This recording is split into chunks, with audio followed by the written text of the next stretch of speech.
नमस्कार दोस्तों, हमारे इस चैनल बॉलीवुड सिनेमा बाप में आपका दिल से स्वागत है। आज बात करेंगे भारतीय सिनेमा के पहले डांसिंग सुपरस्टार तथा धमदार स्टारडम वाले पहले एक्शन हीरो की।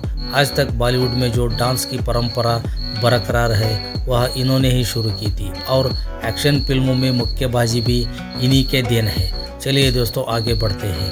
अपने मूक फिल्मों से बोलती फिल्मों का सफ़र पर एक नज़र के साथ साथ उनके जीवन का उतार चढ़ाव के बारे में जान लेंगे।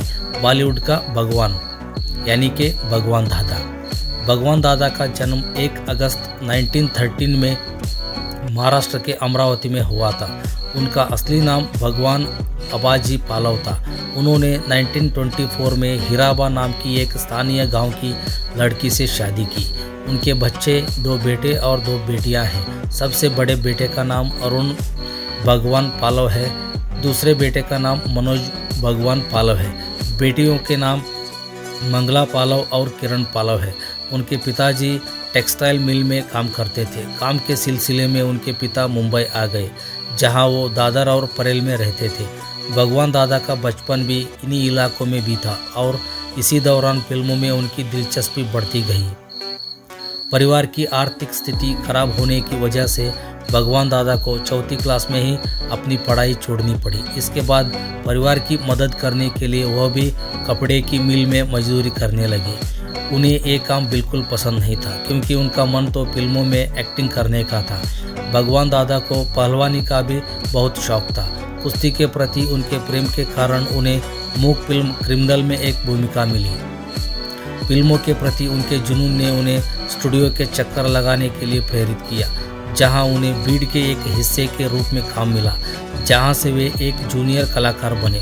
जब वह स्टूडियो में काम करने में व्यस्त थे तब उन्होंने नृत्य का अपना स्कूल विकसित किया, जो बाद में भगवान दादा स्कूल ऑफ डांसिंग के रूप में लोकप्रिय हो गया। भगवान मूक फिल्मों के दौर में ही सिनेमा की दुनिया में आ गए। उन्हें 1930 में ब्रेक मिला जब निर्माता सिराज अली हकीम ने अपनी मूक फिल्म बेवफा आशिक में एक कॉमेडियन की भूमिका दी। इसके बाद उन्होंने कई मूक फिल्मों में अभिनय किया। एक्टिंग करने के साथ ही उन्होंने फिल्म मेकिंग भी सीख ली। उन्होंने लगातार खुद को निर्देशन की कला में शामिल किया। भगवान दादा ने भी अपनी पहली बोलती फिल्म हिम्मत ये मर्दा बनाई। उन्होंने 1938 में चंद्रराव कदम के साथ मिलकर फिल्म बहादुर किसान डायरेक्ट की थी। भगवान दादा के लिए 1940 का दशक काफ़ी अच्छा रहा। इस दशक में उन्होंने कई फिल्मों में यादगार भूमिकाएं की। इन फिल्मों में बेवफा आशिक, दोस्ती, तुम्हारी कसम, शौकीन आदि शामिल है। साल 1941 में भगवान दादा ने एक तमिल फिल्म भी डायरेक्ट की थी और आपको जानकर हैरानी होगी कि ये फिल्म भारतीय फिल्म थी, जिसमें लीड रोल में कोई इंसान नहीं बल्कि चंदू नाम का एक हाथी था। 1942 की फिल्म जंग आज़ादी में ललिता पवार लीड रोल में थी। भगवान दादा ने भी इस फिल्म में काम किया था। इस फिल्म से जुड़ा किस्सा है कि शूटिंग के दौरान भगवान दादा को ललिता पवार को एक थप्पड़ मारना था, पर उन्होंने इतनी ज़ोर से मार दिया कि ललिता को बहुत चोट लग गई। थप्पड़ लगते ही ललिता ज़मीन पर गिर गई। फिर उन्हें अस्पताल ले जाया गया, जहां वो 2 दिन तक कोमा में रही। उनकी बाईं आंख की एक नस फट गई थी और उनके मुंह के बाईं तरफ लकवा मार गया। 3 साल उनका इलाज चला। इसके बावजूद आंख ठीक नहीं हो पाई। इसका असर ललिता पवार के करियर पर भी पड़ा। इस हादसे के बाद उन्होंने नेगेटिव रोल करना शुरू कर दिया। हालांकि नेगेटिव रोल से उनको ज़्यादा पॉपुलैरिटी भी मिली। बहादुर किसान जैसी फिल्मों की सफलता ने दादा को 1947 में जागृति प्रोडक्शन की स्थापना के लिए प्रेरित किया। 1938 से लेकर 1949 तक भगवान दादा ने कम बजट की एक्शन फिल्मों को डायरेक्ट किया, जो कामकाजी वर्गों के बीच लोकप्रिय थी, और खुद को एक फिल्म निर्माता के रूप में स्थापित किया। भारतीय सिनेमा की पहली हॉरर फिल्म बेडी बंगला बनाने वाले पहले व्यक्ति भगवान दादा ही थे। इसी साल यानी कि 1949 में रिलीज हुई थी। भगवान दादा की खासियत थी कि फिल्मों में वो एक्शन सीन खुद किया करते थे। कहा जाता है कि बिना body double action scene shoot करने की शुरुआत उन्होंने ही की थी। राज कपूर नियमित रूप से उनके स्टूडियो में आते थे और उनके अच्छे दोस्त बन गए। भगवान दादा की फिल्मों में गहरी समझ तथा प्रतिभा को देखते हुए उन्होंने भगवान दादा को ताकतवर भूमिकाएं छोड़कर सामाजिक फिल्मों में हाथ आजमाने को सुझाव दिया। भगवान ने उनकी सलाह को ध्यान में रखते हुए 1951 में अलबेला फिल्म बनाई। इसमें भगवान के अलावा गीता बाली की भूमिका थी। इस फिल्म के संगीतकार सी रामचंद्र थे और उन्होंने ही इसमें चित्तालकर के नाम से गायन भी किया था। अलबेला फिल्म अपने दौर में सुपरहिट रही और कई स्थानों पर इसने जुबली मनाई। इस फिल्म के गीत संगीत का जादू सिने प्रेमियों के सर चढ़कर बोला। इसका एक गीत शोला जो भड़के दिल मेरा धड़के आज भी खूब पसंद किया जाता है। इस गीत में अपने अद्भुत अनोखी व अद्वितीय डांसिंग स्टेप देने वाले भगवान दादा को आज भी उनकी गलियों में लोग अमिताभ बच्चन ही मानते हैं। भगवान दादा हिंदी सिनेमा जगत के पहले डांसिंग मास्टर थे।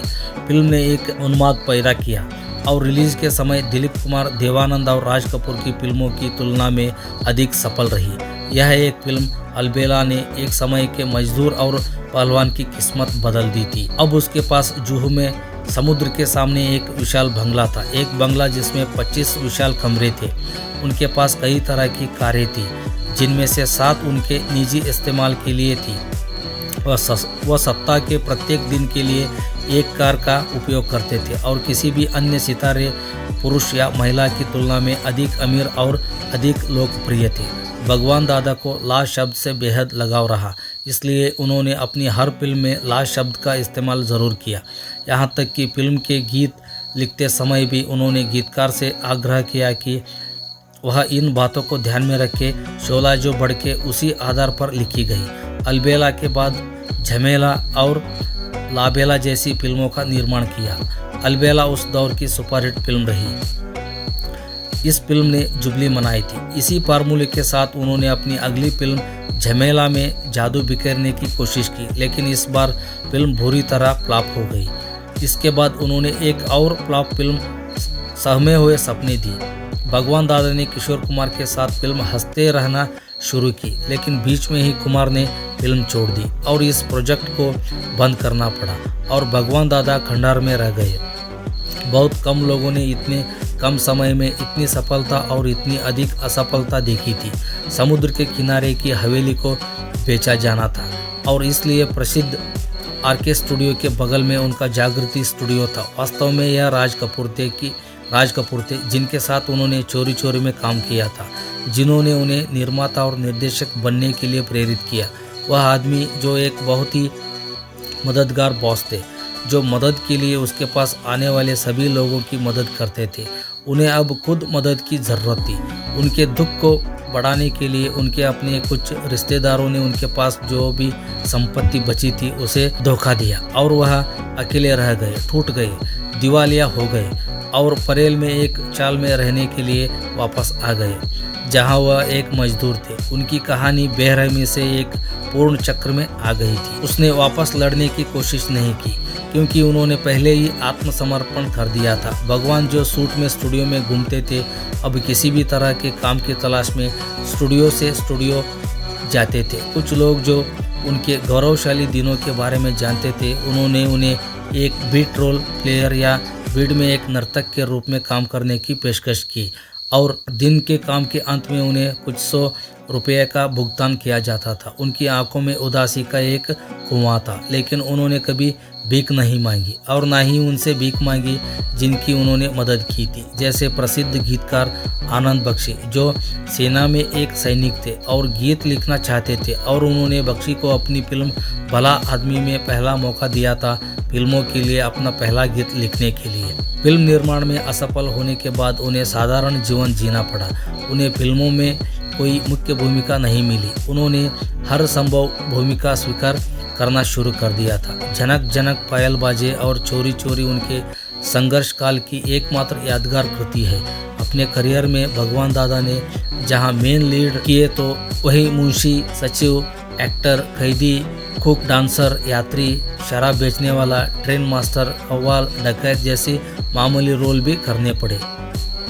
अपने सिनेमाई करियर में भगवान दादा ने हवालदार पांडु का किरदार खूब निभाया है। 1975 से 1989 के बीच सबसे ज़्यादा कांस्टेबल और हवालदार पांडु वे ही बने थे जिनमें 1975 में आई फरार, 76 में शंकर शंभू, 77 में खेल खिलाड़ी का और चाचा भतीजा, 79 में शिक्षा, 81 में साहस और कातिलों के कातिल, 83 में दर्दिए दिल, 84 में बिंदिया चमकेगी, सनी और झूठा सच, 85 में रामकली, लवर बॉय और खाली बस्ती, 89 में फर्ज की जंग और गैर कानूनी फिल्में शुमार है। आर्थिक तंगी के कारण भगवान दादा को मुंबई की चाल में गुजारा करना पड़ा। इस दुख से उबरने के लिए उन्होंने शराब का सहारा ले लिया। कई रिपोर्टर्स के दावा किया गया कि वो इतनी शराब पीते थे कि उनके घर में शराब की हजारों बोतलें इकट्ठे हो गई। हालांकि इतने बुरे वक्त के बाद भी लोगों का उनके प्रति प्यार कम नहीं हुआ था। गणेश चतुर्थी के दौरान जब गणपति का जुलूस निकलता था, जब जुलूस उनकी चाल के पास जरूर रुकता, भगवान दादा आते, अपना सिग्नेचर स्टेप करते थे, फिर जुलूस आगे बढ़ता। भगवान दादा के डांसिंग स्टाइल के आज भी लाखों दीवाने आपको मिल जाएंगे। फिल्म इंडस्ट्री में तो कोरियोग्राफर उनके डांस म्यूज को भगवान दादा म्यूज कहते हैं। अमिताभ बच्चन, गोविंदा और मिथुन जैसे स्टार्स ने भी डांस के लिए भगवान दादा से प्रेरणा ली। अमिताभ बच्चन की बतौर सोलो हीरो पहली फिल्म बॉम्बे टू गोवा थी। उस वक्त अमिताभ को डांस नहीं आता था। फिल्म के एक गाने देखा ना हाय रे, सोचा ना हाय रे, रख दी निशा पे जान पर वो सही डांस नहीं कर पा रहे थे। तभी उन्हें भगवान दादा का एक डांस स्टेप याद आया, जिसे अपना कर उन्होंने खुद का एक स्टाइल डेवलप किया। उनका ये स्टाइल भगवान दादा के स्टाइल जैसा ही था। ऋषि कपूर को खुद भगवान दादा ने अपने स्टेप सिखाए थे। एक फिल्म की शूटिंग के दौरान जब इन्हें एक्स्ट्रा डांसर नहीं मिले तो इन्होंने फिल्म के फाइट सीन्स करने आए फाइटर्स को ही नचा दिया था। करीब 6 दशक लंबे अपने फिल्मी जीवन में भगवान दादा ने करीब 48 फिल्मों का निर्माण या निर्देशन किया, लेकिन बॉम्बे लैबोरेटरीज में लगी आग के कारण अलबेला और भागम भाग छोड़कर सभी फिल्मों का नेगेटिव जल गया और नई पीढ़ी बेहतरीन कृतियों से वंचित रह गई। उन्होंने अपने पूरे करियर में 300 फिल्मों में काम किया। 2016 में उनके जीवन पर मंगेश देसाई और विद्या बालन अभिनीत एक मराठी जीवनी फिल्म एक अलबेला बनाई गई थी। जानकर कहते हैं कि भगवान दादा को सबसे ज़्यादा इस बात का दुख था कि उनके परिवार के लोगों ने भी बुरे वक्त में उनके साथ गैरों की तरह बर्ताव किया। अपनों से मिले इसी गम के साथ 4 फरवरी 2002 को भगवान दादा ने दादर की अपनी चाल में 88 साल की उम्र में अपनी आखिरी सांस ली। इन्हें हार्ट अटैक आया था। दोस्तों, आज का एपिसोड समाप्त होता है। मिलते हैं अगले एक सुपरस्टार से। तब तक के लिए हमारे इस चैनल को सब्सक्राइब करो, बेल आइकन प्रेस करो ताकि हर वीडियो की जानकारी आप तक पहुंच सके और हमारी हर वीडियो को अपने यार दोस्तों में साझा करो। धन्यवाद दोस्तों।